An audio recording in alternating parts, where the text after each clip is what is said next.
동남아시아 어느 밀림 속 철조망에 갇힌 한국 청년 47명. 여권 압수, 폭행, 정기 고문, 그리고 한 명의 죽음. 유엔도, 인터폴도 관할박이라 손을 놨습니다. 미국 국무부조차 불가능하다고 판단한 구출 작전. 그러나 그 순간 캄보디아 정글을 뚫고 들어간 건 다름 아닌 대한민국 외교부 긴급 구출팀이었습니다. 디지털 인신매매로 지옥에 갇힌 청년들을 구하기 위한 72시간의 전쟁. 한국의 외교력이 전 세계를 경악시킨 순간, 지금부터 시작합니다. 저는 마크 톰슨, 미국 국무부 소속 영사 담당관입니다. 프놈펜 주재 미국 대사관에서 15년째 근무 중이죠. 솔직히 말하면 동남아시아에서 15년이면 웬만한 건 다 봤다고 자부했어요. 마약 밀매, 인신매매, 불법 체류, 사기. 이 지역에서 일어나는 범죄는 제 손바닥 아니었습니다. 특히 캄보디아는 제 전문 분야였죠. 2024년 7월 15일 월요일 오전 10시. 매주 월요일은 다국적 영사협의회 회의가 있는 날입니다. 프놈펜에 있는 각국 대사관 영사들이 모여 정보를 공유하는 자리예요. 일본, 호주, 영국, 독일, 그리고 한국. 저는 회의실 맨 앞자리에 앉아 커피를 마시고 있었죠. 자, 시작하겠습니다. 이번 주 특이사항부터 보고해주세요. 제가 회의를 주재했습니다. 미국이 이 지역에서 가장 큰 영향력을 가지고 있으니까요. 일본 대사관 사토 영사가 먼저 손을 들었어요. 저희 대사관에도 이상한 신고가 들어왔습니다. 일본인 2명이 실종됐다고요. 고수익 온라인 업무 광고를 보고 캄보디아에 왔다가. 아, 그거요? 저희도 3건 받았어요. 호주 대사관 직원이 끼어들었습니다. 저희는 5건입니다. 영국 대사관도 손을 들었죠. 저는 고개를 끄덕였어요. 전형적인 취업 사기네요. 매년 있는 일 아닙니까? 현지 경찰한테 넘기면 되죠. 그때였습니다. 회의실 구석에 앉아있던 한국 대사관 김민준 영사가 조용히 말했어요. 저희는 47건입니다. 뭐라고요? 저는 귀를 의심했습니다. 47명의 한국인이 실종됐습니다. 전부 지난 2달 사이에요. 회의실이 조용해졌죠. 김민준 영사는 자료를 펼쳤습니다. 공통점이 있습니다. 전부 SNS 광고를 통해 모집됐고, 전부 온라인 콜센터 근무라는 명목이었어요. 그런데 2주 전부터 연락이 완전히 끊겼습니다. 전원이요. 솔직히 말하면 저는 한국 외교관들을 좀 과소평가하고 있었습니다. 경험도 부족하고 현지 인맥도 없고 47명? 그냥 사기당한 거지. 관리를 제대로 못한 거야. 저는 건성으로 대답했어요. 김 영사, 현지 경찰에 협조 요청하세요. 저희도 비슷한 케이스 많이 처리했으니까 노하우 필요하면 알려드리죠. 감사합니다만. 김민준 영사의 목소리가 떨렸어요.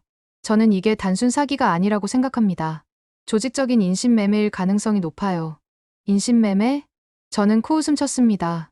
김 영사, 제가 이 지역에서 15년 일했어요. 인신매매는 제가 더 잘 압니다. 그냥 취업 사기예요. 걱정 마세요. 회의는 그렇게 끝났죠. 하지만 저는 틀렸습니다. 완전히 철저하게 틀렸어요. 그리고 그 오만함의 대가를 저는 곧 뼈저리게 깨닫게 됩니다. 10월 20일 금요일 밤 11시. 제 휴대폰이 울렸어요. 한국 대사관 김민준 영사였습니다. 톰슨 담당관님, 지금 시간 괜찮으세요? 밤 11시인데 무슨 일이죠? 한국 본부에서 방금 연락 왔습니다. SNS에 음성 메시지 하나가 퍼지고 있대요. 음성 메시지요? 네. 실종된 한국인 중 한 명이 몰래 녹음한 겁니다. 김민준 영사가 파일을 보냈어요. 저는 스피커폰으로 재생했죠. 엄마, 나 지금 어디 있는지 모르겠어. 건물 밖에 철조망이 있고 무장한 사람들이 지키고 있어. 우리 여권 다 뺏겼어. 휴대폰도 압수당했고 매일 전화기 붙잡고 한국 사람들한테 전화해서 돈 빼내라고 시켜. 안 하면 맞아. 전기 충격기로. 엄마, 나 여기서 나갈 수 있을까? 어제 탈출하려던 형이 두들겨 맞고 끌려갔어. 그 뒤로 안 보여. 삑 음성 종료. 저는 등골이 서늘해졌습니다. 이건 제가 생각했던 게 아니었어요.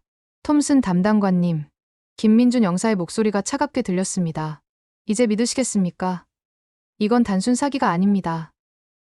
죄송합니다. 제가 너무 안일했네요. 지금은 사과받을 때가 아닙니다. 협조해 주실 수 있습니까? 저는 잠시 침묵했어요. 미국 국무부 매뉴얼을 떠올렸죠. 타국 국민 보호는 해당국 책임. 미국은 필요시 자문 역할만. 하지만, 알겠습니다. 제가 할 수 있는 선에서 돕죠. 감사합니다. 그날 밤, 저는 잠을 이룰 수 없었습니다. 침대에 누워 천장을 바라봤어요. 15년 경력이 뭐가 중요해? 나는 아무것도 몰랐잖아. 그 음성 메시지가 계속 귓가에 맴돌았습니다. 엄마, 나 여기서 나갈 수 있을까? 저는 주먹을 꽉 쥐었어요. 이 일, 제대로 끝을 봐야겠어. 7월 21일 토요일 오전 8시. 저는 미국 대사관 사무실에 출근했습니다. 주말인데도 불구하고요. 김민준 영사와 긴급 회의를 하기로 했거든요. 책상 위에는 커피 2잔과 서류 더미가 쌓여 있었어요. 어제 밤 한국에서 난리가 났습니다. 김민준 영사가 노트북을 열었어요. 화면에는 한국 포털 사이트 실시간 검색어 1위가 떠 있었죠. 캄보디아 실종 사건. SNS에서 음성 메시지가 100만 회 이상 재생됐어요. 한국 언론들이 전부 보도하기 시작했습니다. 저는 화면을 넘겨봤어요. 뉴스 헤드라인들이 쏟아지고 있었습니다. 캄보디아 밀림에 갇힌 한국 청년들. 21세기 디지털 인신매매의 실체. 여권 압수폭행 강제 노동. 현대판 노예제. 디지털 인신매매라. 저는 중얼거렸어요. 정확한 표현입니다. 김민준 영사가 고개를 끄덕였죠. SNS 광고로 사람을 모집해서 여권을 빼앗고 온라인 사기범으로 만드는 거예요. 21세기형 범죄죠. 그때 제 휴대폰이 울렸습니다. 워싱턴 본부였어요. 톰슨, 캄보디아 상황 보고받았어. 한국 측 협조 요청 들어왔는데 어떻게 생각해? 저는 김민준 영사를 바라봤습니다. 협조하겠습니다. 이건 우리도 무시할 수 없는 사안입니다. 좋아. 그런데 톰슨, 조심해.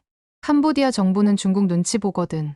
이 사건에 중국계 조직이 연루됐을 가능성이 높아. 알겠습니다. 전화를 끊었죠. 저는 김민준 영사에게 말했어요. 일단 현지 경찰에 정식 수사 요청부터 합시다. 제가 캄보디아 내무부 국장이랑 라인이 있어요. 감사합니다. 하지만 상황은 예상보다 훨씬 심각했습니다. 오후 2시 한국 대사관 앞에 사람들이 몰려들기 시작했어요. 실종자 가족들이었습니다. 제 아들 찾아주세요. 제발 살려주세요. 정부는 뭐 하는 겁니까? 울부짖는 소리가 대사관 안까지 들렸어요. 저는 창밖을 내다봤습니다. 20명이 넘는 한국인 가족들이 현수막을 들고 있었죠. 캄보디아 정부는 우리 아이들을 돌려주세요. 김민준 영사가 밖으로 나갔어요. 저도 따라 나갔습니다. 여러분, 진정하세요. 저희가 최선을 다하고 있습니다. 최선이요? 벌써 2주가 지났어요. 애들이 죽어가고 있다고요. 한 어머니가 김민준 영사의 옷깃을 붙잡았습니다. 제 아들은 겨우 22살이에요. 대학도 못 졸업했어요. 알바 자리 찾다가 이런 일을 당했다고요. 목소리가 떨리고 있었어요. 눈물이 뚝뚝 떨어졌죠. 저는 그 모습을 보면서 가슴이 먹먹해졌습니다. 15년 동안 수많은 영사 케이스를 다뤘지만 이렇게 절박한 가족들을 본 건 처음이었어요. 저도 부모입니다. 제가 입을 열었어요. 제 딸도 23이에요. 만약 제 딸이 그런 일을 당했다면 말을 잇지 못했습니다. 저도 최선을 다하겠습니다. 약속드려요. 어머니는 저를 바라봤어요. 정말 우리 아들 살릴 수 있나요? 저는 대답할 수 없었습니다. 솔직히 확신이 없었거든요. 오후 5시 한국 외교부 장관이 긴급 성명을 발표했습니다. 대한민국 정부는 캄보디아 당국과 긴급 공조 수사를 시작했습니다. 우리 국민을 반드시 구출하겠습니다. 한국 정부가 움직이기 시작한 거예요. 김민준 영사의 휴대폰이 쉴 새 없이 울렸습니다. 네, 본부입니다. 네, 현지 상황은? 네, 알겠습니다. 그는 전화를 끊고 저를 봤어요. 서울에서 긴급 구출팀이 파견됩니다. 내일 도착해요. 구출팀이요? 네, 외교부, 경찰청, 국정원 합동팀입니다. 저는 속으로 놀랐어요. 한국이 이렇게까지 움직이는구나. 밤 9시 또 다른 음성 메시지가 SNS에 올라왔습니다. 이번엔 더 절박했어요. 형들아, 나 정말 무서워. 오늘 밥도 안 줬어. 탈출하려던 민수 형이 우리 눈앞에서. 제발 누가 좀 구해줘. 제발. 흐느끼는 소리 음성 종료. 저는 그 음성을 듣고 주먹으로 책상을 쳤습니다. 젠장. 15년 경력의 냉철한 외교관이었던 제가 그날 밤 처음으로 분노를 느꼈어요. 김민준 영사도 창밖을 보며 말했습니다. 톰슨 담당관님. 네, 이 사건 우리가 반드시 해결해야 합니다. 안 그러면. 알아요. 저는 고개를 끄덕였죠. 이건 더 이상 외교 문제가 아니에요. 인간의 문제입니다. 그날 밤, 저는 딸에게 전화를 걸었어요. 에밀리, 잘 지내지? 응, 아빠. 그런데 무슨 일 있어? 목소리가 이상해. 아니야. 그냥, 내가 보고 싶어서. 아빠, 나 다음 주에 캄보디아 갈게. 봉사활동하러. 제 심장이 철렁 내려앉았어요. 안 돼. 절대 오지 마. 왜? 무슨 일인데? 지금 이곳이 안전하지 않아. 나중에 와. 알겠지? 알았어. 아빠, 걱정하지 마. 전화를 끊고 나서 저는 깨달았습니다. 이건 남의 일이 아니야. 저 47명의 청년들. 누군가의 아들이고 누군가의 동생이야. 10월 22일 일요일 새벽 2시. 저는 잠들지 못하고 사무실에 있었어요. 김민준 영사도 옆 책상에서 서류를 보고 있었죠. 잠은 안 주무세요? 못 자겠어요. 저 음성 메시지가 계속 들려서. 저도요. 우리는 서로를 바라봤습니다. 그 순간 묘한 동질감이 느껴졌어요. 국적은 달라도 우리는 같은 목표를 가지고 있었죠. 저 청년들을 살리는 것. 새벽 4시 캄보디아 내무부에서 연락이 왔습니다. 시엠립 인근에서 수상한 건물 발견했습니다. 철조망 쳐진 3층 건물인데 중국계 조직이 운영하는 것으로 보입니다. 한국인들이 거기 있습니까? 확인 중입니다. 하지만 함부로 접근하면 위험합니다. 무장 경비가 있어요. 전화를 끊었습니다. 김민준 영사가 저를 봤어요. 찾았습니까? 아마도. 하지만 쉽지 않을 겁니다. 구출 작전이 필요해요. 김민준 영사는 고개를 끄덕였습니다. 서울에서 오는 팀을 기다려야겠네요. 네. 그때까지 감시를 계속해야 합니다. 놈들이 눈치채면 말을 잇지 못했어요. 우리 모두 알고 있었으니까요. 눈치채는 순간 그 47명은 죽을 수도 있다는 걸. 해가 떠올랐습니다. 저는 창밖을 바라봤어요. 프놈펜의 아침은 평화로웠습니다. 하지만 어딘가에서 47명의 한국 청년들이 지옥 같은 시간을 보내고 있었죠. 기다려라. 우리가 반드시 구하러 간다. 저는 속으로 되뇌었습니다. 그리고 그 순간 저는 제 오만함을 완전히 버렸어요. 이제 중요한 건 경력도 자존심도 아니었습니다. 오직 하나, 저 청년들을 살리는 것. 10월 23일 월요일 오전 10시. 인천공항에서 출발한 한국 긴급 구출팀이 프놈펜에 도착했습니다. 저는 김민준 영사와 함께 공항으로 마중 나갔어요. 게이트에서 나온 사람들을 보는 순간 이 사람들 장난 아니네. 외교부 차관보 1명, 국정원 요원 3명, 경찰청 국제범죄수사대 5명, 총 9명의 전문가들이었습니다. 마크 톰슨입니다. 미국 대사관 영사 담당관이에요. 제가 악수를 청했죠. 차관보가 저를 똑바로 쳐다봤습니다. 도움 감사합니다. 시간이 없으니 바로 시작하죠. 냉정한 목소리였어요. 공항을 나오자마자 차량 3대에 나눠 탔습니다. 회의는 차 안에서 시작됐죠. 현재까지 파악된 상황 브리핑하겠습니다. 국정원 팀장이 태블릿을 열었어요. 실종자 47명. 최종 확인 위치는 시엠립 외곽산업단지. 건물 소유주는 중국계 캄보디아인 류에이 리웨. 국제 사기 조직과 연루된 인물입니다. 무장 경비는 최소 10명 이상. AK-47 소지 확인됐습니다. 저는 숨을 들이켰어요. AK-47이라니. 이건 생각보다 신박하네. 캄보디아 경찰 협조는? 제가 물었습니다. 차관보가 고개를 저었어요. 절반만 믿어야 합니다. 리웨이가 현지 경찰에 뇌물을 줬을 가능성이 높아요. 그럼 어떻게? 우리끼리 합니다. 오후 2시 임시작전본부가 한국 대사관에 설치됐습니다. 회의실 전체가 모니터와 지도로 뒤덮였어요. 저도 회의에 참석했죠. 일단 내부 상황부터 파악해야 합니다. 국정원 팀장이 위성사진을 띄웠습니다. 3층 건물, 출입구 1개, 창문은 전부 철창. 지붕에 CCTV 6대. 내부 인원은? 한국인 47명. 감시자 약 15명으로 추정. 김민준 영사가 손을 들었어요. 혹시 내부 증언을 확보할 방법은 없을까요?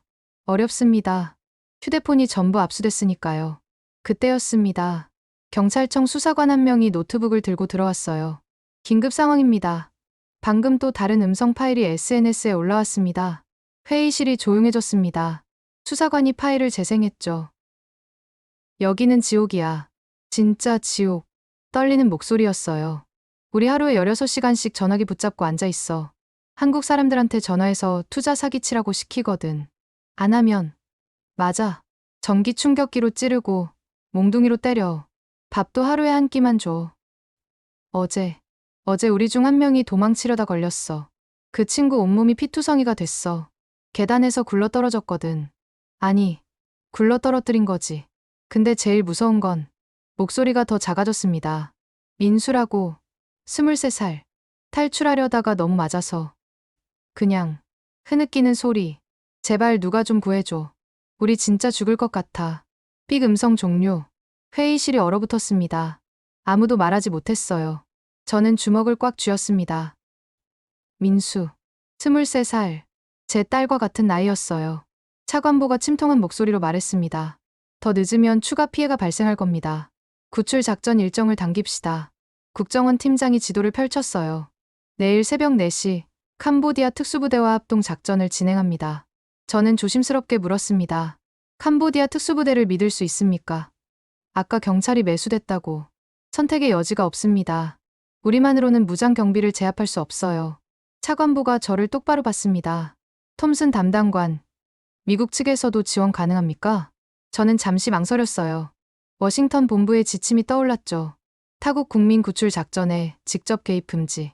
하지만 비공식적으로 돕겠습니다. 제가 캄보디아 특수부대 대령과 아는 사이예요. 그 사람은 믿을 만합니다. 감사합니다. 저녁 7시 저는 캄보디아 특수부대 사령부를 찾아갔습니다. 초크라 대령이 저를 맞이했어요. 마크, 오랜만이야. 무슨 일이야? 초크라, 부탁이 있어. 저는 상황을 설명했습니다. 초크라의 표정이 굳어졌어요. 리웨이, 그 자식이군. 우리도 예전부터 찍어뒀어. 근데 증거가 없어서 못 잡았지. 이제 증거가 있어. 음성 녹음, 위치 정보, 전부. 좋아. 내일 새벽에 움직이자. 우리 팀 15명 데리고 갈게. 고마워, 친구. 악수를 나눴습니다. 밤 11시, 저는 대사관으로 돌아왔어요. 김민준 영사가 여전히 책상에 앉아 있었죠. 톰슨 담당관님, 캄보디아 팀 확보하셨어요? 네. 내일 새벽 4시에 작전 개시합니다. 무사히 끝날까요? 김민준 영사의 목소리가 떨렸어요. 저는 솔직하게 대답했습니다. 모르겠어요. 하지만 최선을 다할 겁니다. 저도 같이 가고 싶은데 외교관은 현장에 못 가니까. 당신이 여기서 해야 할 일이 있어요. 가족들 케어하고 본부와 소통하고. 김민준 영사가 고개를 끄덕였습니다. 자정이 지났습니다. 저는 혼자 복도를 걸었어요. 창밖으로 푸놈펜의 야경이 보였죠. 불빛 반짝이는 평화로운 도시. 하지만 그 어딘가에서 47명의 청년들이 악몽을 살고 있었습니다. 갑자기 제 휴대폰이 울렸어요. 한국 구출팀 차관보였습니다. 톰슨 담당관, 지금 시간 괜찮습니까? 네, 말씀하세요. 방금 내부자 제보가 들어왔습니다. 내부자요? 네, 그 건물에서 일하던 캄보디아 직원 하나가 양심 선언을 했어요. 우리 대사관으로 직접 찾아왔습니다. 제 심장이 뛰기 시작했어요. 지금 당장 갑니다. 대사관 지하 회의실. 한 캄보디아 남성이 떨면서 앉아 있었어요. 30대 초반쯤 되어 보였습니다. 제 이름은 찬다입니다. 저는 그 건물에서 경비로 일했어요. 왜 제보하러 왔습니까? 차관보가 물었죠. 저도 사람입니다. 더는 못 보겠어요. 찬다의 눈에 눈물이 맺혔습니다. 한국 애들, 너무 불쌍해요. 매일 맞고, 밥도 제대로 못 먹고. 구체적으로 설명해 주세요. 내부 구조, 경비 배치, 전부. 찬다는 떨리는 손으로 종이에 건물 평면도를 그렸습니다. 1층은 경비실이에요. 무장경비 5명이 24시간 교대 근무합니다. 2층이 콜센터예요. 한국 사람들 전부 거기 있어요. 책상 50개, 컴퓨터 50대. 하루 16시간 일 시킵니다. 3층은 감금실입니다. 찬다의 목소리가 떨렸어요. 말 안 듣는 사람들 끌고 가서 거기서 때려요. 전기 충격기로. 회의실이 조용해졌습니다. 제가 물었어요. 찬다가 고개를 끄덕였습니다. 네, 일주일 전에요. 담을 넘으려다 걸렸어요. 보스가 직접 때렸어요. 몽둥이로 머리를. 제 온몸에 소름이 돋았습니다. 이 미친 자식들. 차관보가 찬다의 어깨를 잡았습니다. 용기 내줘서 고마워요. 당신 덕분에 저 청년들을 구할 수 있을 겁니다. 제발, 제발 빨리 구해주세요. 오늘도 한 명이 또 맞았어요. 정신 잃고 쓰러졌는데. 누구입니까? 이름은 모르겠어요. 안경 쓴 마른 애. 20살쯤 돼 보였어요. 김민준 영사가 명단을 확인했습니다. 성준이 대학교 1학년이에요. 저는 더 이상 참을 수 없었습니다. 회의실을 나와 복도에서 벽을 쳤어요. 젠장, 젠장. 15년 경력 동안 이렇게 분노한 적이 없었습니다. 김민준 영사가 따라 나왔어요. 톰슨 담당관님, 미안해요. 제가 일주일 전에 당신 말을 믿었어야 했어요. 지금은 그게 중요하지 않습니다. 김민준 영사가 제 어깨를 두드렸습니다. 중요한 건 지금부터예요. 우리가 저들을 구하는 거죠. 저는 고개를 끄덕였습니다. 네, 반드시 구합니다. 새벽 2시, 작전 최종 회의가 열렸습니다. 한국 구출팀, 캄보디아 특수부대, 그리고 저, 총 25명이 모였어요. 작전명은 귀환구의 가입니다. 차관보가 선언했습니다. 새벽 4시, 일제히 돌입합니다. 목표는 단 하나, 우리 국민 46명 전원 구출. 소크라 대령이 손을 들었어요. 회의실이 무거워졌습니다. 그럼 더더욱 서둘러야겠군요. 추가 피해 막아야죠. 새벽 3시 30분. 저는 방탄조끼를 입었습니다. 평생 처음 입어보는 거였어요. 손이 떨렸습니다. 나 정말 할 수 있을까? 김민준 영사가 다가왔어요. 톰슨 담당관님, 조심하세요. 당신도요. 저는 안 가잖아요. 아, 맞다. 우리는 웃었습니다. 긴장을 풀기 위한 억지 웃음이었죠. 차량에 탑승했습니다. 어둠 속을 달렸어요. 목적지까지 30분. 제 심장은 미친 듯이 뛰고 있었습니다. 제발, 제발 무사히 끝나게 해주세요. 저는 신에게 기도했습니다. 15년 만에 처음으로. 새벽 4시. 우리는 목표 건물 200m 앞에 차량을 세웠습니다. 엔진을 끄자 정적만 남았어요. 어둠 속에서 건물의 윤곽이 보였죠. 3층짜리 낡은 콘크리트 건물. 창문마다 철창이 쳐져 있었습니다. 소크라 대령이 손신호를 보냈어요. 특수부대원들이 소리 없이 움직이기 시작했습니다. 저는 차관부 옆에 붙어 있었죠. 톰슨 담당관. 우리는 2차 진입조입니다. 1차 팀이 안전 확보하면 들어갑니다. 알겠습니다. 제 손은 땀으로 젖어 있었어요. 심장 소리가 너무 커서 다른 소리가 안 들릴 정도였죠. 무전기에서 소크라의 목소리가 들렸습니다. 알파팀, 위치 확보. 브라보팀, 후방 차단. 321점 돌입. 쾅. 정문이 부서지는 소리, 비명 소리, 고함 소리, 총성. 공포탄이었지만 제 심장은 멈출 것 같았어요. 5분이 지났습니다. 1층 확보 완료. 무전기에서 보고가 들어왔죠. 2층 진입 중. 저는 주먹을 꽉 쥐었습니다. 제발, 제발 무사하게. 갑자기 무전기에서 비명이 들렸어요. 여기 사람들이. 맙소사. 무슨 일이야. 소크라가 소리쳤습니다. 2층이 난장판입니다. 사람들이 전부 바닥에 쓰러져 있어요. 제 등골이 서늘해졌습니다. 차관보가 저를 봤어요. 들어갑시다. 우리는 건물 안으로 뛰어들어갔습니다. 1층 복도는 어둡고 곰팡이 냄새가 났어요. 계단을 올라가는데 2층에서 울음소리가 들렸습니다. 한국말이었어요. 살려주세요. 제발. 엄마. 2층 문을 열었습니다. 그 순간 저는 평생 잊지 못할 장면을 목격했어요. 책상 50개가 빼곡히 들어찬 방. 그 책상마다 사람이 하나씩 쓰러져 있었습니다. 뼈만 앙상하게 남은 청년들. 멍투성이 얼굴. 찢어진 옷. 물 주세요. 한 청년이 손을 뻗었어요. 특수부대원이 급히 물병을 건넸죠. 그는 물을 받아 마시다가 그대로 기절했습니다. 탈수와 영양실조였어요. 의료진 빨리. 소크라가 외쳤습니다. 대기하고 있던 구급대원들이 쏟아져 들어왔어요. 이 환자 링거, 빨리. 여기 골절상입니다. 이쪽은 의식 없어요. 아비규환이었습니다. 저는 멍하니 서 있었어요. 15년간 영사 업무를 하면서 이런 광경은 처음이었습니다.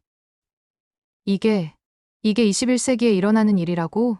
차관보가 청년 하나를 부축하고 있었습니다. 이름이 뭐예요? 성준이요. 안경 쓴 마른 청년이었어요. 찬다가 말했던 그 20살. 괜찮아요. 이제 안전해요. 우리가 데려갈게요. 정말요? 성준의 눈에서 눈물이 흘렀습니다. 꿈 아니에요? 저 꿈꾸는 거 아니죠? 꿈 아니에요. 진짜예요. 차관보도 눈시울이 붉어졌어요. 저는 방 안을 둘러봤습니다. 책상마다 컴퓨터가 있었고 크립트가 붙어 있었어요. 한국어로 쓰인 사기 대본이었죠. 안녕하세요. 투자 상담사 김민수입니다. 고수익 투자 상품 안내드립니다. 제 손이 떨렸습니다. 이 청년들을 이용해서 같은 나라 사람들을 속였다고? 톰슨 담당관님, 한국 경찰 수사관이 저를 불렀어요. 3층에 뭔가 있습니다. 저는 계단을 올라갔습니다. 3층은 복도가 좁고 어두웠어요. 문이 5개 있었죠. 첫 번째 문을 열었습니다. 작은 방, 창문도 없고 환풍기도 없었어요. 바닥에는 핏자국, 벽에는 손톱 자국, 구석에는 전기 충격기와 몽둥이가 놓여 있었습니다. 이게 고문실이군요. 초크라가 중얼거렸어요. 저는 속이 뒤틀렸습니다. 여기서 저 청년들을 때렸다고? 두 번째 방을 열었습니다. 더 작은 방이었어요. 독방이었죠. 1평도 안 되는 공간. 화장실도 없었습니다. 양동이 하나만 놓여 있었어요. 말 안 듣는 애들 여기 가둬놨대요. 한국 수사관이 말했습니다. 하루, 이틀, 길게는 일주일. 저는 숨이 막혔어요. 이건 인간이 할 짓이 아니야. 세 번째 방. 문을 여는 순간 저는 뒤로 물러섰습니다. 악취가 코를 찔렀거든요. 방 안에는 누군가의 소지품이 쌓여 있었어요. 여권, 휴대폰, 지갑, 전부 압수당한 물건들이었죠. 수사관이 여권을 하나씩 확인했습니다. 박성준, 김태희, 이민호, 47개의 여권, 47명의 청년들. 그리고 조민수. 수사관의 손이 멈췄어요. 낡은 여권 하나를 들고 있었습니다. 사진 속 청년은 밝게 웃고 있었어요. 23살, 조민수. 민수. 제가 중얼거렸습니다. 저는 여권 사진을 바라봤어요. 이렇게 밝게 웃던 애가 주먹에 힘이 들어갔습니다. 차관보가 계단을 올라왔어요. 톰슨 담당관, 1층에서 보스를 체포했습니다. 리웨이예요. 신문합시다. 저는 다시 1층으로 내려갔습니다. 리웨이는 수갑이 채워진 채 의자에 앉아 있었어요. 40대 중국계 남성. 여유로운 표정이었죠. 뭐가 문제입니까? 저는 합법적으로 사업하는 사람이에요. 합법? 초크라가 비웃었습니다. 조민수라는 한국인 청년. 어디 있어? 모르는데요. 직원 많아서 일일이 기억 못해요. 차관보가 민수의 여권 사진을 그의 얼굴에 들이댔습니다. 이 청년, 당신이 죽였어. 증거 있어요? 리웨이는 여전히 웃고 있었어요. 저는 참을 수 없었습니다. 앞으로 나서서 그의 멱살을 잡았죠. 이 개자식아, 23살짜리 애를 죽여놓고. 톰슨 담당관, 초크라가 저를 말렸어요. 하지만 저는 놓지 않았습니다. 당신 같은 쓰레기는, 당신 같은 인간 쓰레기는. 제 목소리가 떨렸어요. 감옥에서 썩어야 해. 평생. 리웨이가 피식 웃었습니다. 미국 외교관이 이러면 안 되죠. 외교 문제 되는 거 아닙니까? 그 순간 뒤에서 목소리가 들렸습니다. 외교 문제는 우리가 해결합니다. 한국 차관보였어요. 그는 리웨이를 내려다봤습니다. 당신은 대한민국 국민을 살해하고 감금하고 고문했어요. 우리는 당신을 반드시 한국으로 송환할 겁니다. 캄보디아 법으로 재판받을 권리가. 권리? 당신이 권리를 말해? 차관보의 목소리가 차가웠습니다. 저는 리웨이에게서 손을 뗐어요. 밖으로 나갔습니다. 신선한 공기가 필요했거든요. 건물 밖에는 구급차 10대가 대기하고 있었어요. 청년들이 하나씩 들것에 실려 나왔습니다. 링거를 맞으면서요. 엄마 보고 싶어. 집에 가고 싶어요. 울음소리가 새벽 공기를 가득 채웠습니다. 저는 그 광경을 보며 무릎이 꺾이는 걸 느꼈어요. 내가 일주일 전에 김민준 영사 말을 들었더라면, 내가 더 빨리 움직였더라면, 민수는 살 수 있었을까? 차관보가 제 옆에 섰습니다. 자책하지 마세요. 당신 잘못이 아닙니다. 아니에요. 제 잘못이에요. 저는 고개를 떨궜습니다. 저는 경험이 많다고, 이 지역을 안다고 자만했어요. 김 영사가 처음 말했을 때 무시했죠. 하지만 결국 당신이 도와주셨잖아요. 너무 늦었어요. 민수는 이미 말을 잇지 못했습니다. 해가 떠올랐습니다. 주황빛 햇살이 건물을 비췄어요. 마지막 구급차가 떠났죠. 46명의 청년들을 싣고. 저는 그 순간 깨달았습니다. 이건 단순한 영사 업무가 아니었어요. 이건 인간성의 문제였습니다. 그리고 한국이 자국민을 지키기 위해 얼마나 필사적으로 움직이는지 목격했죠. 오전 9시, 프놈펜 한국 대사관. 저는 김민준 영사를 만났어요. 구출 성공했습니다. 46명 전원 무사히 병원으로 이송됐어요. 정말 감사합니다. 톰슨 담당관님. 김민준 영사가 제 손을 잡았습니다. 당신 없었으면 불가능했어요. 아니에요. 당신들의 의지가 이뤄낸 겁니다. 그런데 김민준 영사의 표정이 어두워졌어요. 민수는 결국. 네. 우리는 침묵했습니다. 무거운 침묵. 그날 저녁 한국에서는 난리가 났습니다. 구출 작전 성공 소식이 전해지자 SNS에는 분노의 목소리가 쏟아졌습니다. 저는 그날 밤 딸에게 전화를 걸었어요. 에밀리. 응, 아빠. 무슨 일 있었어? 뉴스 봤어. 너한테 미안하다고 말하고 싶어서. 왜? 내가 지금까지 내 걱정을 제대로 안 들어줬구나 싶어서. 바쁘다는 핑계로. 아빠, 앞으로는 달라질 거야. 약속할게. 전화를 끊고 저는 조민수의 여권 사진을 다시 봤습니다. 밝게 웃는 23살. 미안해, 민수야. 우리가 너를 구하지 못했어. 제 눈에서 눈물이 흘렀습니다. 15년 경력의 외교관. 그날 처음으로 울었어요. 10월 24일 화요일 오전 10시. 구출 작전 다음 날이었습니다. 저는 프놈펜 국제병원에 있었어요. 47명의 청년들이 입원해 있는 곳이었죠. 복도는 한국 외교관들과 의료진으로 붐볐습니다. 톰슨 담당관님, 한국 대사관 의료 담당관이 저를 불렀어요. 환자들 상태 브리핑 드리겠습니다. 부탁합니다. 그녀가 차트를 펼쳤습니다. 47명 중 중증 환자 15명, 중등도 18명, 경증 14명입니다. 중증은 어느 정도입니까? 골절, 내장 손상, 심한 영양실조, 최소 3주 입원 치료가 필요합니다. 특히 의료 담당관의 표정이 어두워졌어요. 조민수 씨가 가장 위독합니다.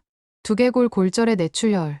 솔직히 구출이 하루만 늦었어도 제 심장이 철렁 내려앉았습니다. 지금은요? 응급수술 마쳤습니다. 다행히 생명은 건졌어요. 하지만 회복의 시간이 필요합니다. 다행이네요. 저는 안도의 한숨을 쉬었어요. 하루만 늦었어도. 하루만. 중환자실 앞에 섰습니다. 유리창 너머로 민수가 보였어요. 온몸에 붕대를 감고 인공호흡기를 달고 있었죠. 23살. 그 나이에 이런 고통을. 제 주먹에 힘이 들어갔습니다.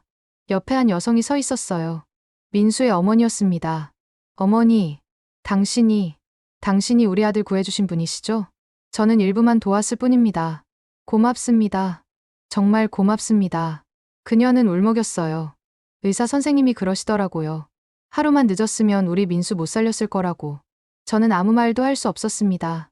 하루만 늦었으면, 만약 김민준 영사의 말을 일주일 전에 들었더라면, 만약 제가 오만하지 않았더라면, 민수는 이렇게까지 다치지 않았을 텐데. 죄송합니다. 제가 더 빨리 움직였어야 했는데. 아니에요. 당신들 덕분에 우리 민수 살았어요. 그걸로 충분해요. 민수 어머니가 제 손을 잡았습니다. 감사합니다. 정말 감사합니다. 병실을 하나씩 돌아봤어요. 두 번째 병실. 성준이가 링거를 맞으며 누워 있었습니다. 20살, 안경 쓴 청년. 성준 씨, 컨디션 어떻습니까? 많이 나아졌어요. 그의 목소리는 여전히 떨리고 있었죠. 근데 이게 꿈은 아니죠? 꿈 아닙니다. 진짜예요. 민수 형은요? 민수 형은 괜찮아요. 수술 잘 끝났어요. 회복 중입니다. 성준의 눈에서 눈물이 흘렀어요. 다행이다. 정말 다행이다. 형이 제일 많이 맞았거든요. 우리 지키려고. 저는 가슴이 먹먹해졌습니다. 민수. 다른 사람들을 지키려고 더 맞았다고? 23살짜리 청년이 동료들을 지키기 위해 자기 몸을 던졌던 거죠. 민수 씨는 용감한 친구네요. 네.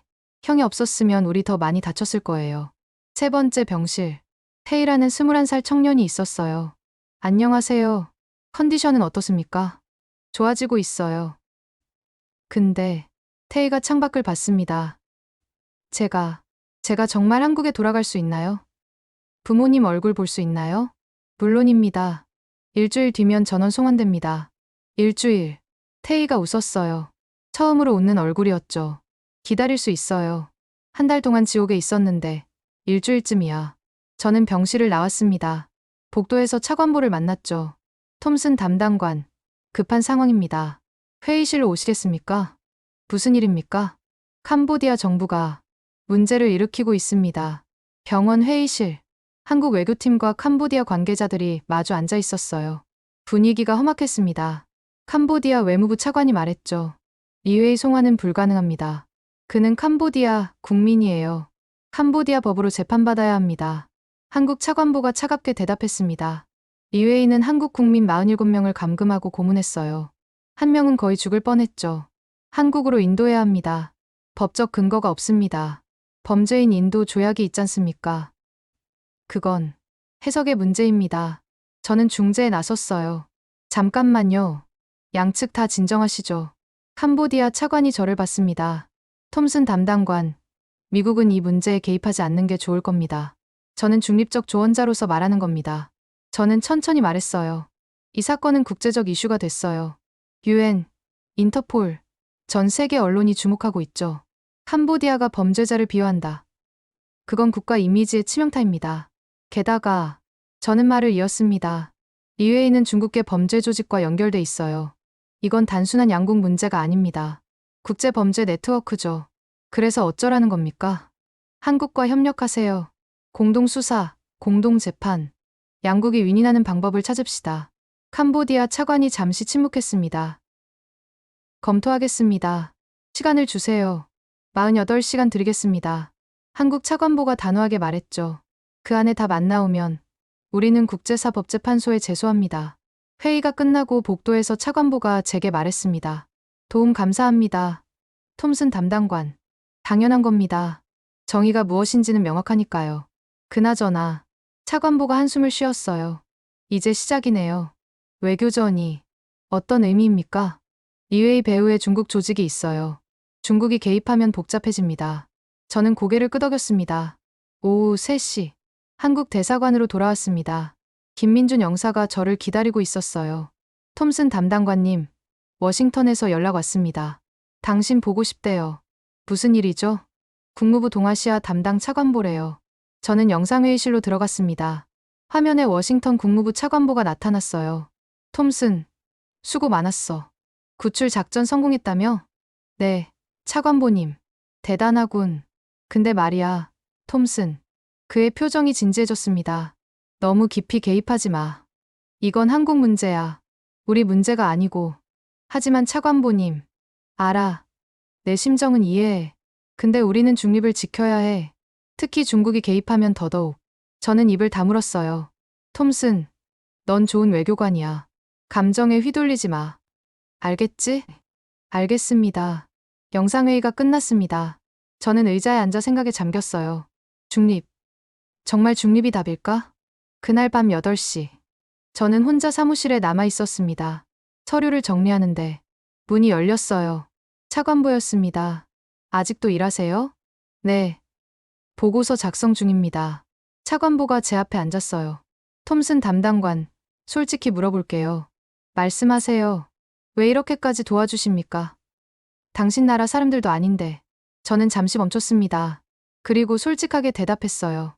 처음엔 그냥 일이었어요. 영사 업무의 일부. 근데 그 음성 메시지를 듣고 그 건물을 보고 청년들을 봤죠.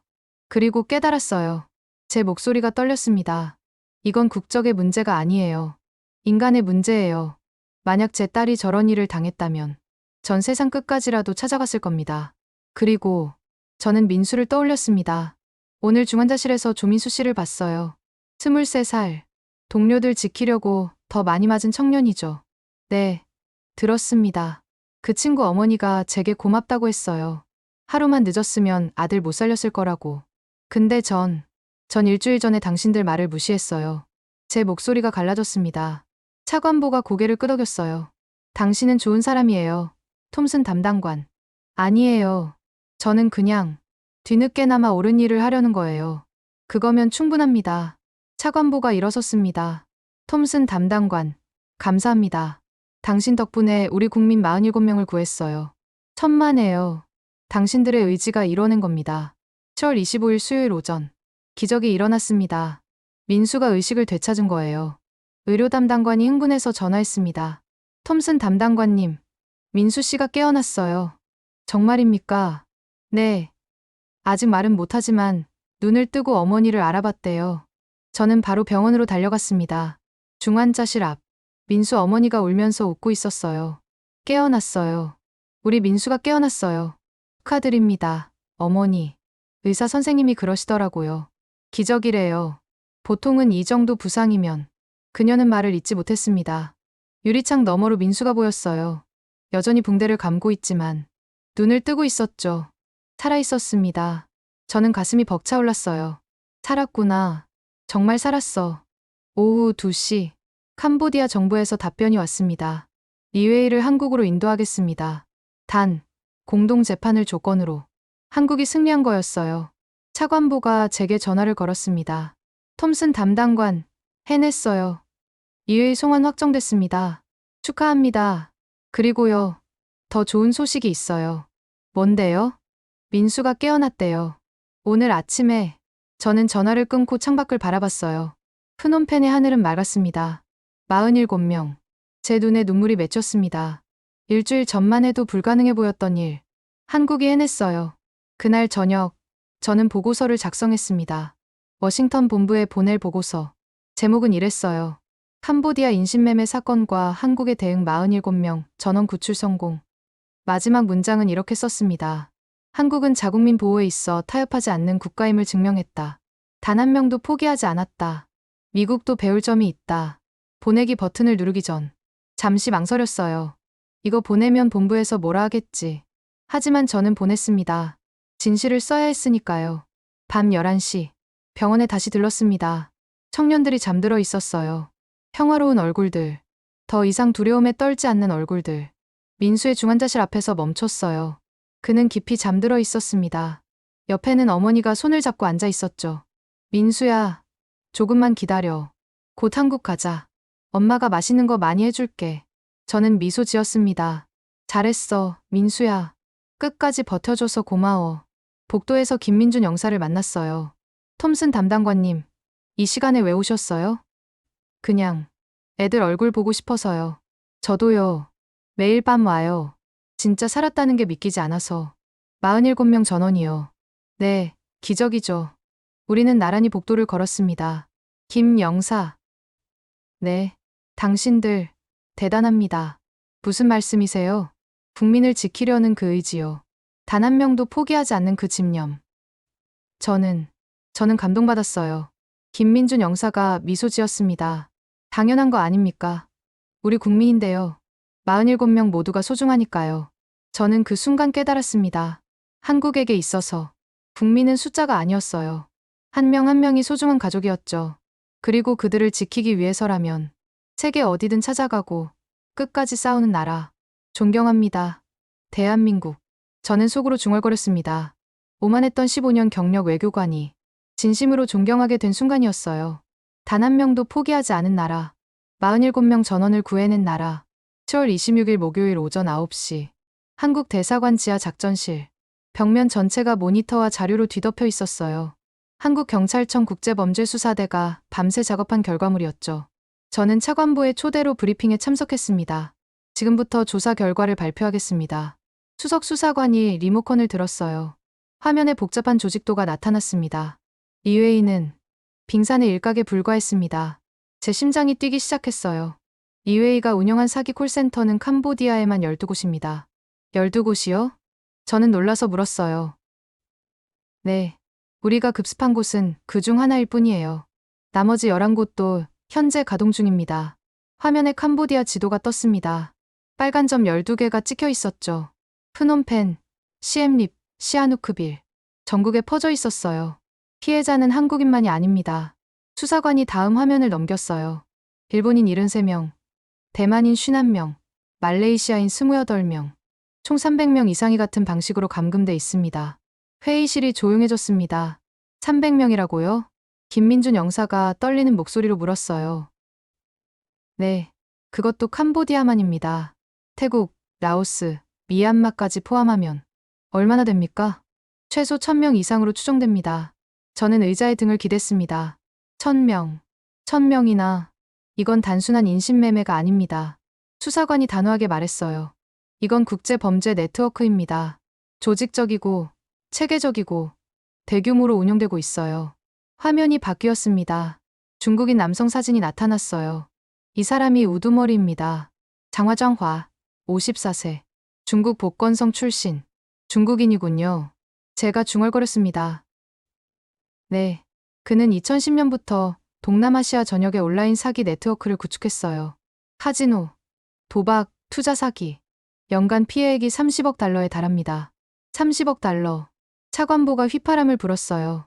하나로 약 4조 원입니다. 장화는 어디 있습니까? 제가 물었어요. 중국입니다. 마카오에 거주하는 것으로 파악됐습니다. 그럼 체포가 어렵습니다. 중국 정부가 협조하지 않으면 불가능해요. 저는 한숨을 쉬었습니다. 역시 중국이 문제네. 수사관이 다음 자료를 펼쳤어요. 더 충격적인 사실이 있습니다.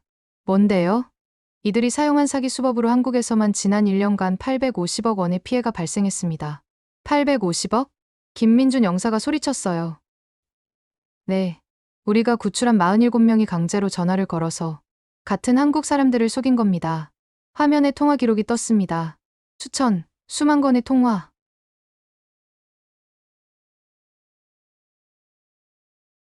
수사관이 저를 봤어요. 톰슨 담당관님, 미국도 예외가 아닙니다. 무슨 뜻입니까? 장화 조직은 미국 내 교민들도 타깃으로 삼았어요. LA, 뉴욕, 시카고. 작년 한 해 피해액이 2천만 달러입니다. 제 얼굴이 굳었어요. 증거가 있습니까? 여기 있습니다. 수사관이 USB를 건넸죠. 이회의 사무실에서 압수한 자료예요. 전부 디지털 증거입니다. 저는 USB를 받아들었습니다. 이건 FBI에 넘겨야 해. 한 가지 더 있습니다. 수사관이 마지막 화면을 띄웠어요. 이 조직은 암호화폐로 돈을 세탁합니다. 비트코인, 이더리움, 테더. 화면에 복잡한 거래 내역이 떴습니다. 총 거래액은. 수사관이 숨을 들이켰어요. 80억 달러입니다. 회의실이 얼어붙었습니다. 80억 달러. 하나로 약 10조 원. 이건. 차관보가 중얼거렸어요. 이건 우리가 상상했던 것보다 훨씬 큽니다. 네. 이건 단순한 인신매매 사건이 아니에요. 수사관이 단호하게 말했습니다. 이건 국제금융범죄입니다.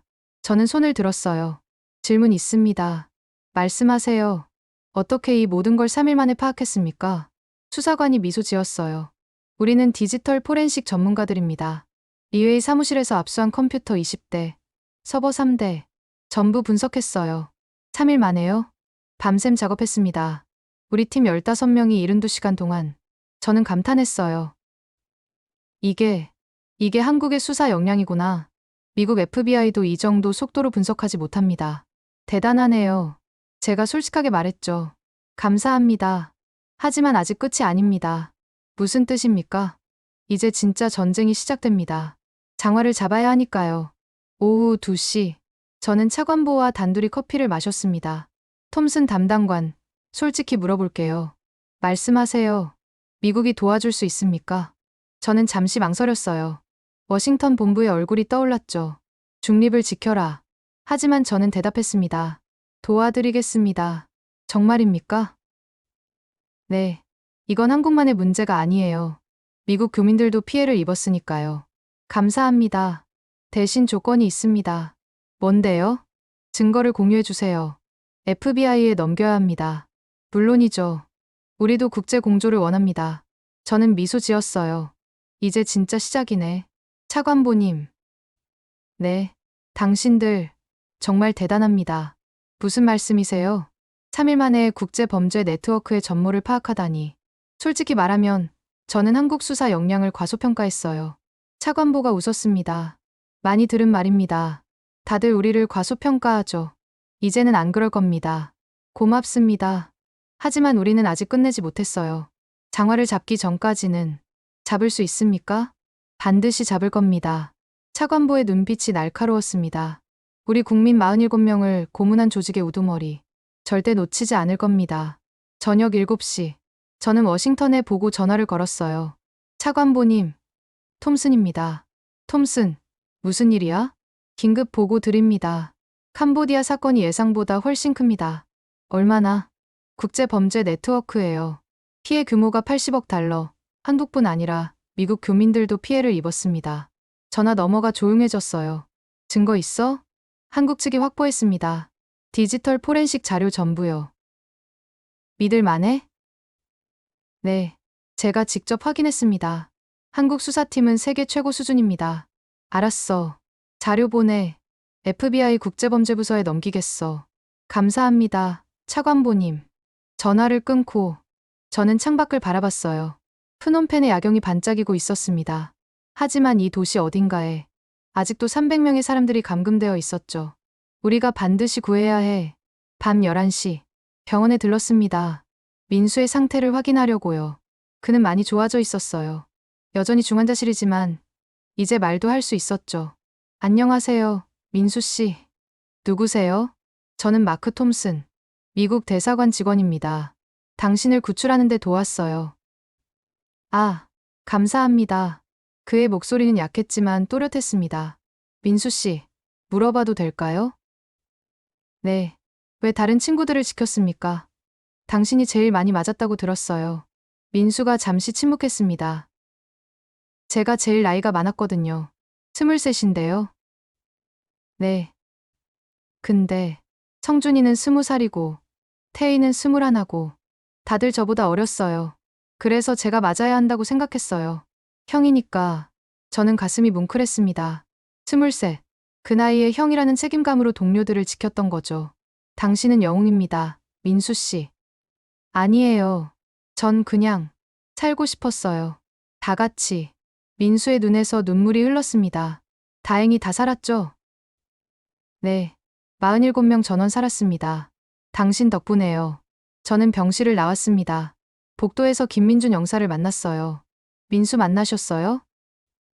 네. 대단한 청년이네요. 맞아요. 다른 애들 말로는 민수가 없었으면 더 많이 다쳤을 거래요. 우리는 나란히 걸었습니다. 김 영사. 네. 오늘 브리핑 봤습니까? 사건 규모가. 네. 봤어요. 80억 달러. 정말 상상도 못했어요. 당신들은 어떻게 3일 만에 전부 파악했습니까? 김민준 영사가 웃었어요. 우리 수사팀이 밤새 일했거든요. 잠도 안 자고. 왜 그렇게까지 합니까? 우리 국민이니까요. 그리고 더 많은 사람들을 구해야 하니까. 저는 그 순간 깨달았습니다. 한국은 47명만 구하고 끝낼 생각이 없었어요. 나머지 300명. 아니, 1000명 전부를 구하려고 하고 있었죠. 그리고 범죄 조직의 뿌리까지 뽑으려고. 이게 대한민국이구나. 저는 속으로 중얼거렸습니다. 단 한 명도 포기하지 않는 나라. 끝까지 추적해서 정의를 실현하는 나라. 제 휴대폰이 울렸어요. 한국 차관보였습니다. 톰슨 담당관. 내일 긴급 회의 있습니다. 무슨 회의입니까? 국제공조작전회의요. 일본, 대만, 태국, 그리고 미국도 참석해 주셨으면 합니다. 알겠습니다. 참석하겠습니다. 감사합니다. 우리 함께 이 조직을 무너뜨립시다. 네, 함께 하겠습니다. 전화를 끊고 저는 하늘을 올려다봤어요. 별이 반짝이고 있었습니다. 이제 진짜 전쟁이 시작되는구나. 하지만 저는 두렵지 않았어요. 한국과 함께라면 우리는 이길 수 있을 테니까요. 7월 27일 금요일 오전 10시. 프놈펜 한국 대사관 대회의실. 오늘은 특별한 날이었습니다. 5개국 외교관들이 한자리에 모인 거죠. 한국, 미국, 일본, 대만, 태국. 모두 같은 목적을 위해 모였어요. 회의를 시작하겠습니다. 한국 차관보가 단상에 섰습니다. 여러분, 오늘 이 자리는 역사적인 순간입니다. 우리는 국경을 넘어 하나의 목표를 공유합니다. 화면에 지도가 떴어요. 동남아시아 전역에 빨간 점들이 찍혀 있었죠. 현재 파악된 불법 콜센터는 총 47곳. 피해자는 최소 1200명입니다. 일본 대사관 사토 영사가 손을 들었어요. 한국은 어떤 계획을 갖고 계십니까? 3단계 작전을 제안합니다. 차관보가 다음 슬라이드를 넘겼죠. 1단계 각국 정부의 여행 경보 발령. 2단계 현지 정부와 합동 구출 작전. 3단계 범죄 조직 수괴 체포. 현실적으로 가능합니까? 대만 대표가 물었어요. 가능합니다. 우리가 이미 증명했으니까요. 차관보가 저를 봤습니다. 톰슨 담당관. 의견 부탁드립니다. 저는 한국의 계획을 지지합니다. 제가 일어섰어요. 47명을 구출한 작전을 직접 목격했습니다. 한국의 역량은 검증됐어요. 미국도 전적으로 협조하겠습니다. 회의실에 박수가 터졌습니다. 그럼 즉시 시작합시다. 차관보가 선언했죠. 오늘부터 오퍼레이션 프리덤 오퍼레이션 프리덤을 개시합니다. 화면에 작전명이 떴어요. OPRATION FREDOM 자유작전. 오후 2시 한국 정부가 긴급 발표를 했습니다. 캄보디아 시엠립, 시아누크빌 지역에 여행경보 3단 개철수 권고를 발령합니다. 뉴스가 한국 전역에 타전됐어요. 저는 대사관 로비에서 뉴스를 봤습니다. 화면에 한국 외교부 장관이 나타났어요. 대한민국 정부는 자국민 보호를 최우선으로 합니다. 위험 지역에 계신 국민 여러분은 즉시 귀국하시기 바랍니다. 또한 장관의 표정이 굳어졌습니다. 불법 콜센터를 운영하는 범죄 조직에 경고합니다. 우리 국민을 즉시 석방하십시오. 그렇지 않으면 모든 외교적, 법적 수단을 동원할 것입니다. 저는 감탄했어요. 이 정도로 강력하게 나오는구나. 일본도 곧바로 따라갔습니다. 일본 정부도 캄보디아 여행 경보를 상향 조정합니다. 대만, 태국도 연이어 발표했죠. 불과 2시간 만에 4개국이 동시에 움직인 겁니다. 오후 5시, 캄보디아 정부가 긴급 성명을 발표했어요. 캄보디아는 국제 범죄를 용납하지 않습니다. 전국적인 단속을 시작하겠습니다. 한국에 압박이 먹힌 거였어요. 김민준 영사가 제 옆에서 말했습니다. 시작됐네요. 네, 이제 진짜 전쟁입니다. 10월 28일 토요일 새벽 4시, 두 번째 구출 작전이 시작됐습니다. 이번엔 시아누크빌의 불법 콜센터였어요. 한국 캄보디아 합동팀 10명이 투입됐죠. 저도 현장에 있었습니다. 알파팀, 돌입, 초크라 대령의 명령이 떨어졌어요. 쾅. 문이 부서지는 소리. 캄보디아 경찰이다. 손들어. 이번엔 저항이 있었습니다. 총소리가 들렸어요. 공포탄이었지만 제 심장은 미친 듯이 뛰었죠. 10분 후, 1층 확보, 2층 확보, 3층. 사람들 발견했습니다. 일본인으로 보입니다. 무전기에서 보고가 쏟아졌어요. 저는 건물 안으로 들어갔습니다. 2층 콜센터. 또다시 같은 광경이었어요. 책상 60개, 컴퓨터 60대. 그리고 뼈만 앙상한 사람들. 이번엔 대부분 일본인이었죠. 다스케테 쿠다사이. 살려주세요. 살려주세요. 울음소리가 방 안을 가득 채웠습니다. 구급대원들이 쏟아져 들어왔어요. 딩거, 빨리. 이 환자 탈수 심해요. 여기 골절상입니다. 저는 한 일본 청년을 부축했습니다. 괜찮아요. 이제 안전해요. 혼토데스카. 유메자 나이? 정말인가요? 꿈이 아닌가요? 꿈 아닙니다. 진짜예요. 그는 제 품에 안겨 울었어요. 그날 구출된 사람은 총 63명. 일본인 51명, 대만인 12명. 전원 무사히 병원으로 이송됐습니다. 저는 차관보에게 보고했어요. 2차 작전 성공입니다. 수고하셨습니다. 톰슨 담당관. 오전 11시. 일본 대사관에서 긴급 회의가 열렸습니다. 차토 영사가 저를 맞이했어요. 톰슨 상, 고맙습니다. 덕분에 우리 국민을 구했어요. 천만에요. 한국이 주도한 작전이에요. 한국, 정말 대단하네요. 차토의 목소리에 존경이 담겨 있었어요. 솔직히 말하면 저도 한국을 과소평가했어요. 미안합니다. 저도요. 제가 웃었습니다. 우리 모두 한국을 몰랐던 거죠. 그들이 얼마나 강한지. 이제는 알겠어요. 한국은 믿을 수 있는 동맹입니다. 우리는 악수를 나눴습니다. 오후 3시. 세 번째 작전이 시작됐어요. 이번엔 프놈펜 외곽이었습니다. 하지만 이번엔 문제가 생겼어요. 톰슨 담당관. 긴급 상황입니다. 김민준 영사가 전화를 걸어왔죠. 무슨 일입니까? 범죄 조직이 눈치챘어요. 나머지 콜센터들이 사람들을 옮기고 있습니다. 제 등골이 서늘해졌어요. 얼마나 옮겼습니까? 정확히는 모릅니다. 하지만 최소 300명이 이동 중인 것으로 파악됩니다. 어디로요? 미얀마 국경 쪽으로. 저들이 도망치고 있어요. 막아야 합니다. 저는 차에 뛰어올랐어요. 캄보디아 경찰본부. 초크라 대령이 지도를 펼쳤습니다. 국경까지 200km. 저들이 3시간 앞서 출발했어요. 따라잡을 수 있습니까? 헬기를 써야 합니다. 헬기가 있습니까? 우리 건 고장났어요. 하지만 초크라가 저를 봤습니다. 미국 대사관 헬기는요? 저는 잠시 망설였어요. 워싱턴 본부의 얼굴이 떠올랐죠. 중립을 지켜라. 하지만 저는 결정했습니다. 씁시다. 제가 책임지겠습니다. 정말입니까? 네. 300명을 놓칠 순 없어요. 30분 후 미국 대사관 헬기 2대가 이륙했습니다. 저와 소크라 그리고 특수부대원 12명이 탑승했어요.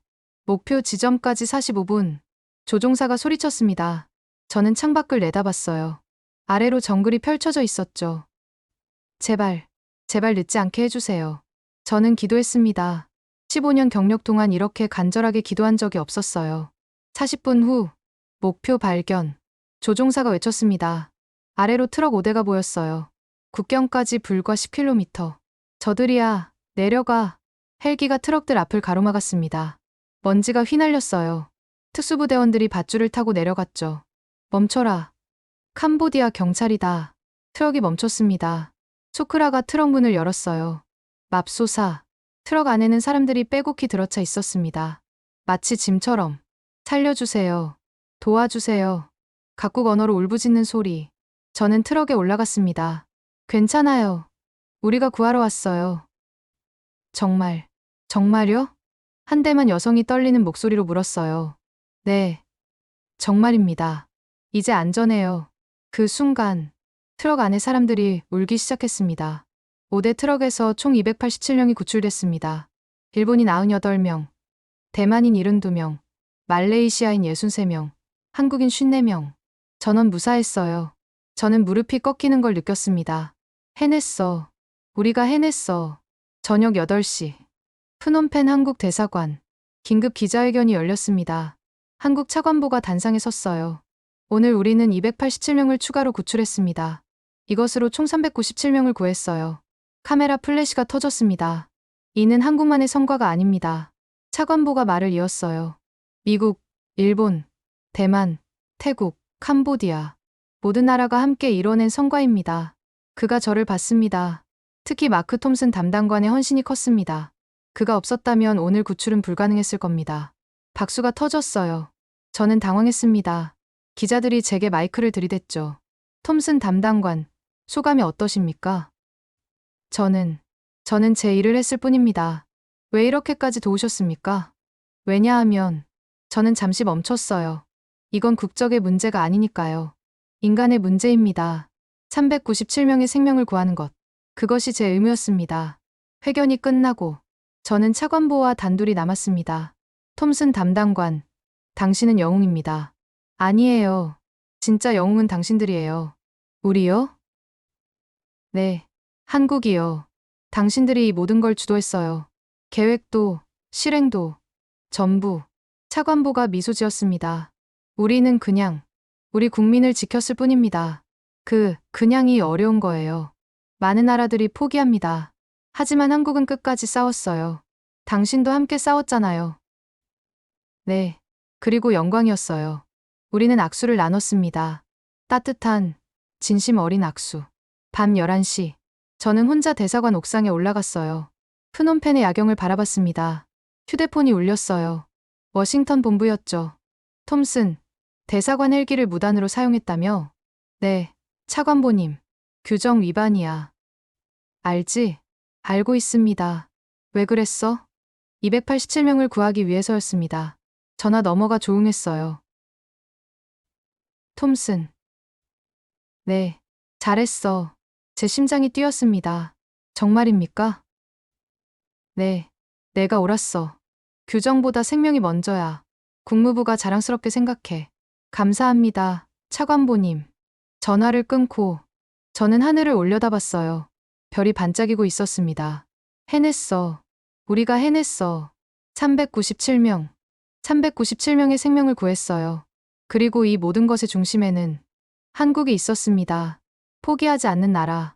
끝까지 싸우는 나라. 단 한 명도 버리지 않는 나라. 존경합니다. 대한민국. 저는 마음속으로 외쳤습니다. 오만했던 15년 경력 외교관이 이제는 진심으로 존경하고 있었죠. 동맹으로서, 친구로서. 8월 3일 목요일 오전 10시. 인천공항. 저는 특별기 도착을 기다리고 있었습니다. 한국 정부가 보낸 전세기 3대. 397명의 생존자를 태우고 오는 비행기였죠. 게이트 앞에는 수백 명의 가족들이 모여 있었어요. 아들아, 딸아, 오빠, 현수막과 풍선, 그리고 눈물. 저는 그 광경을 보며 가슴이 뭉클했습니다.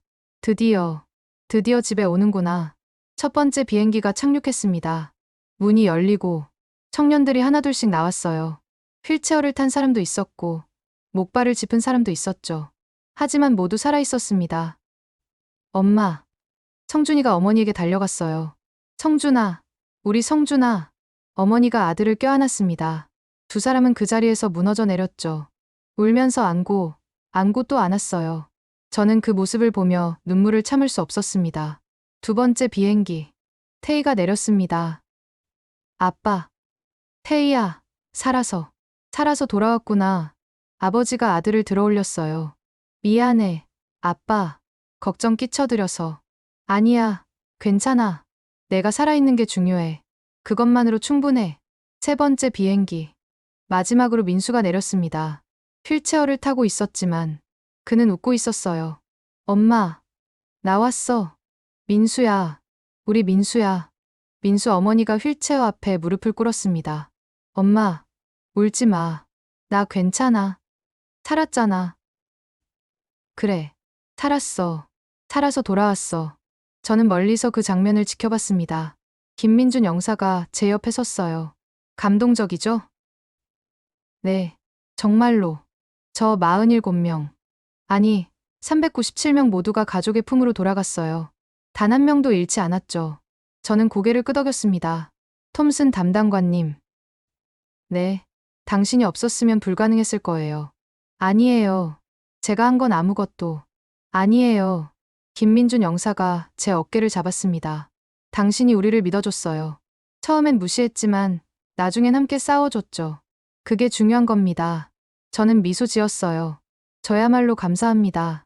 당신들에게 배웠어요. 포기하지 않는 법을. 오후 2시, 청와대. 한국 대통령이 직접 생존자들을 만났습니다. 저도 초대받았어요. 여러분, 정말 고생 많으셨습니다. 대통령이 민수의 손을 잡았어요. 특히 민수 씨, 동료들을 지키려다 많이 다쳤다고 들었습니다. 아니에요, 대통령님.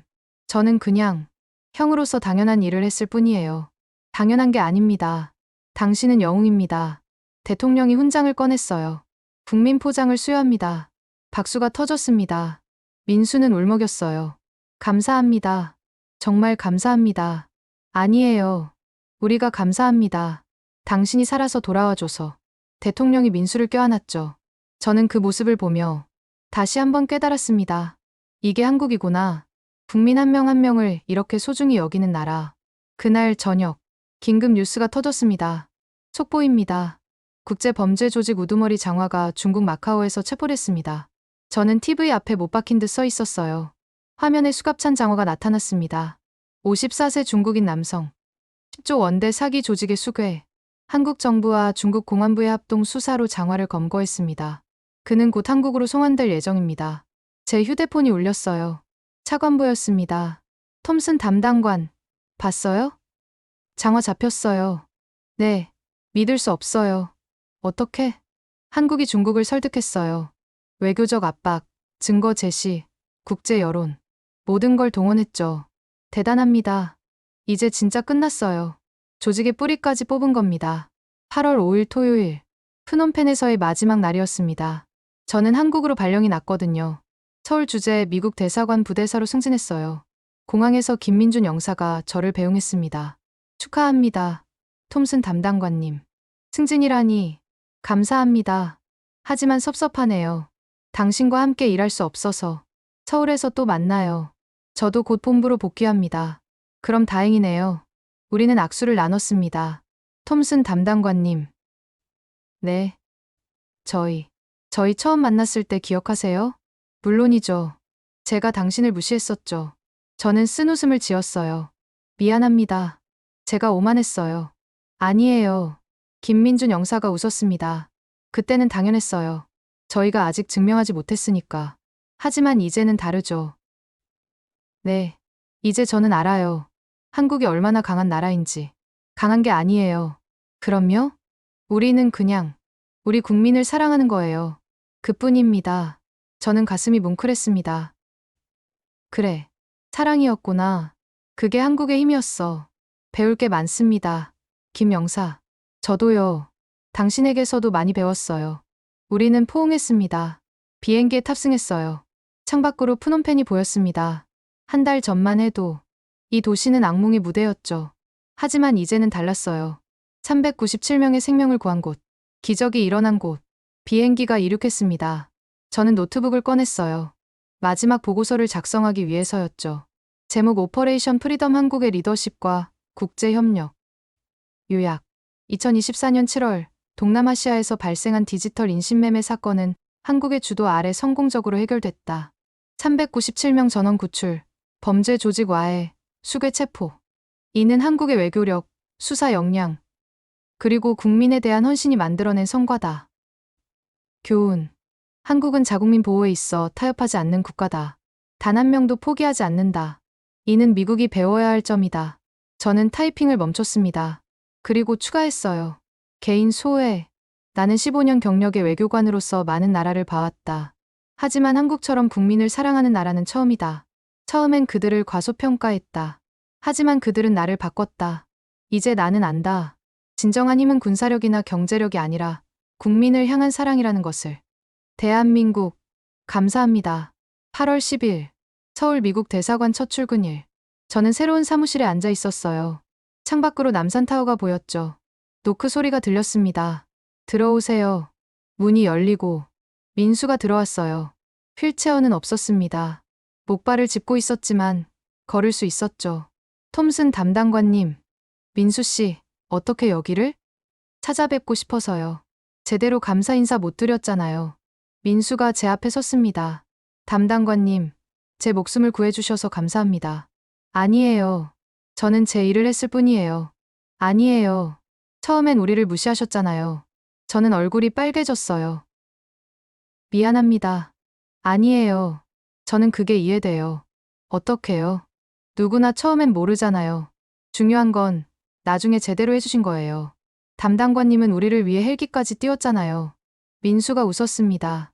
그게 진짜 용기예요. 규정을 어기면서까지 사람을 구하는 것. 저는 눈물이 날 것 같았어요. 민수 씨, 다리는 괜찮습니까? 네. 많이 좋아졌어요. 의사 선생님이 그러시는데 3개월 후면 완전히 걸을 수 있대요. 다행이네요. 그리고요. 민수가 가방을 열었어요. 이거 드리려고 왔어요. 작은 상자였습니다. 제가 열어보니 태극기 배지였어요. 이건 저희 47명이 함께 만들었어요. 담당관님께 드리려고요. 배지 뒷면에 글자가 새겨져 있었죠. To Mark Thompson, our hero. 47 lives you saved. 저는 더 이상 참을 수 없었습니다. 눈물이 흘러내렸어요. 감사합니다. 정말 감사합니다. 저희가 더 감사하죠. 담당관님이 우리를 포기하지 않아서. 민수도 울고 있었어요. 우리는 포옹했습니다. 민수가 떠난 후 저는 배지를 가슴에 달았습니다. 그리고 창밖을 바라봤어요. 서울의 풍경, 활기찬 도시, 강한 나라. 제 휴대폰이 울렸습니다. 딸 에밀리였어요. 아빠, 뉴스 봤어. 아빠 대단해. 고마워, 에밀리. 근데 아빠, 한국 음식 맛있어. 거기 살면 한국 음식 먹을 수 있잖아. 저는 웃었습니다. 그래. 정말 맛있어. 나중에 너도 놀러와. 같이 먹자. 응. 빨리 가고 싶어. 전화를 끊고 저는 책상에 앉아 일기를 썼습니다. 2024년 8월 10일. 오늘은 서울에서의 첫날이다. 한 달 전, 나는 한국을 과소평가했다. 그들이 무엇을 할 수 있는지 몰랐다. 하지만 이제 안다. 한국은 포기하지 않는 나라다. 국민을 사랑하는 나라다. 단 한 명도 버리지 않는 나라다. 397명을 구했다. 전원을. 이것이 한국의 힘이다. 그리고 나는 그들의 동맹이 되어 영광이다. 친구가 되어 자랑스럽다. 대한민국. 이제 나는 당신을 존경한다. 진심으로 일기를 덮었습니다. 가슴에 단 태극기 배지가 빛나고 있었어요. 저는 미소 지었습니다. 새로운 시작이야. 한국과 함께하는. 창밖으로 서울의 저녁 하늘이 물들고 있었습니다. 주황빛, 분홍빛, 보라빛, 아름다운 하늘, 희망의 하늘, 그리고 어딘가에서 47명의 청년들이 가족과 함께 저녁을 먹고 있겠죠. 웃으며, 살아있음을 감사하며, 고맙습니다. 대한민국. 저는 중얼거렸습니다. 당신이 제게 가르쳐 줬어요. 진정한 힘이 무엇인지. 그날 밤, 전 세계 뉴스가 한국의 승리를 보도했습니다. 한국 397명 전원 구출 성공. 21세기 디지털 인신매매 조직 와해 국제협력의 모범 사례. 하지만 저는 알고 있었어요. 이건 단순한 구출 작전이 아니었다는 걸. 이건 한 나라의 의지였다는 걸. 국민을 향한 사랑이었다는 걸. 그리고 그 사랑이 세상을 바꿨습니다. 397명의 생명을 구했고, 한 명의 오만한 외교관을 변화시켰고, 국제사회에 희망을 보여줬습니다. 이것이 대한민국이다. 저는 마지막으로 생각했습니다. 포기하지 않는 나라, 사랑으로 싸우는 나라, 배지를 쓰다듬으며 저는 다짐했습니다. 나도 그렇게 살겠어. 한국처럼 단 한 명도 포기하지 않는 사람이 되겠어. 그날 밤, 서울의 하늘에는 별이 반짝이고 있었습니다. 397개의 별, 397명의 생명, 모두 살아있는 기적.